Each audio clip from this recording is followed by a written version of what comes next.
Ito yung mamahaling puno. Ito ay, nagtanong ako dito sa ano, napakamahal dito. Yung ganyan kalaki ay 200,000.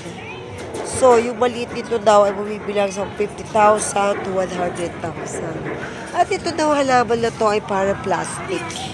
Kapag daw ito nalagas at natuyot, magdadahon ulit. So, kaya daw ito kamahal dahil ito ay i-promote ni Jiki Pacquiao. So, itong halaman na to pinaka makikita mo sa mga ganitong restaurant o sa mga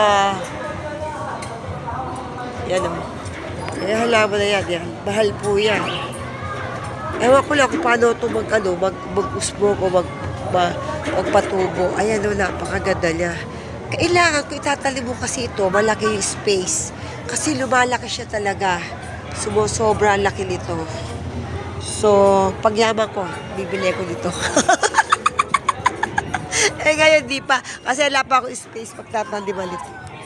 Yan, napakaganda halaman dito. Very, siya, matigas siya pag hinipo. Napakaganda halaman. Wow, napakaganda naman. Umalis ka ngayon, hindi kaya? Dumating na po sila eh. Ha? Dumating na po sila. Baka umalis kasama si daddy. Ha?